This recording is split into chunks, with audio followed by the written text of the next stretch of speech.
Welcome to রসা বাঙালি channel. আমার চ্যানেলে আপনাদের স্বাগত। আজ করব আমি ডালের বড়া রেসিপি। এই ডালের বড়া করার জন্য নিয়ে নিয়েছি এখানে মুসুর ডাল। মুসুর ডালটা প্রায় 3-4 ঘন্টা ভিজিয়ে রেখেছিলাম। নিয়ে নিয়েছি এখানে কিছুটা ধনেপাতা, কিছুটা ঝিঝিরি করে কেটে নেওয়া কাঁচা লঙ্কা আর পেঁয়াজ। এখন মিক্সিতে দিয়ে দিচ্ছি ডালগুলো। ডাল ভাতের সঙ্গে এরকম ডালের বড়া খেতে খুব ভালো লাগে। আর শুধু ডালের বড়া দিয়েও, ঘি ভাত দিয়েও খুব সুন্দর লাগে খেতে।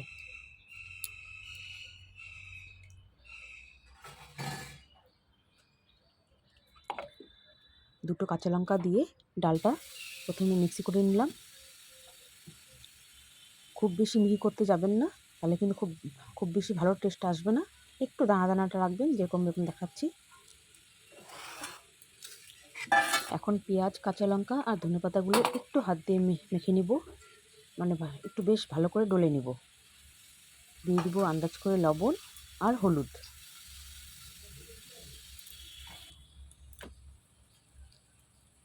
আমি এখানে 1 চামচ লবণ দিলাম, ছোটো 4 চামচের থেকেও ছোটো চামচটা। আর দিয়ে দিলাম হলুদ, আন্দাজ করে হলুদ দিয়ে দিলাম। এখন ভালো করে একটু ডলে নেব।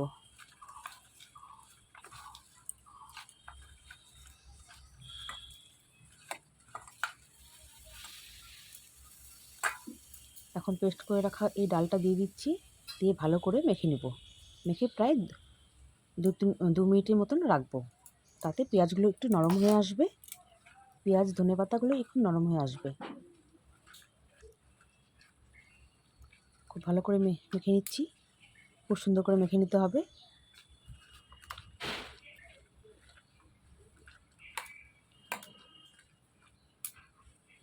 মাখা হয়ে গেছে। এখন 2 মিনিটের জন্য এমনি রাখবো, 2-3 মিনিটের জন্য রেখে দেব, তাতে পেঁয়াজগুলো নরম হয়ে যাবে। এখন কড়াই বসিয়ে দিয়েছি, কড়াই গরম হয়ে গেছে। দিয়ে দিব তেল। এখন ডালের বড়াগুলো ভেজে নিচ্ছি। একটু পাতলা পাতলা করে, একটু বড় বড় করে দিলে খেতে ভালো হয়।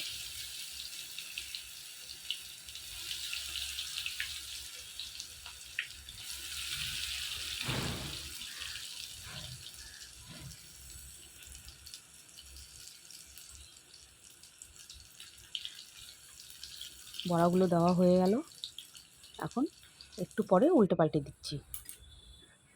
বেশ 3-4 মিনিট পর উল্টে দিলাম। গ্যাসের ফ্লেমটা এই সময় কমিয়ে রাখবো, তাতে ভেতর থেকে আস্তে আস্তে খুব সুন্দরভাবে সেদ্ধ হয়ে যাবে ডালগুলো।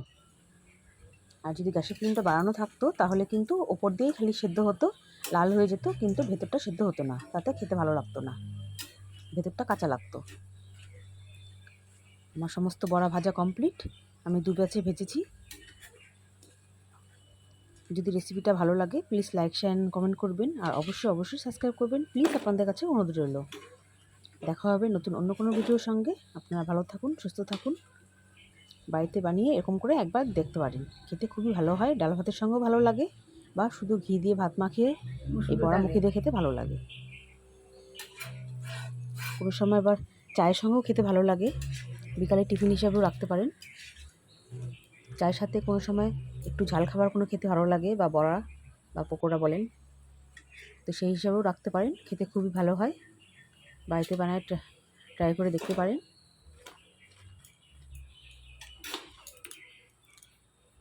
এর সঙ্গে 2টো শুকনো লঙ্কা ভেজে নিচ্ছি।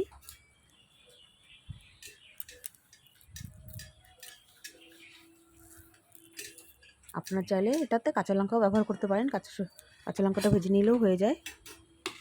হয়ে গেল আমার ডালের বড়ার রেসিপি।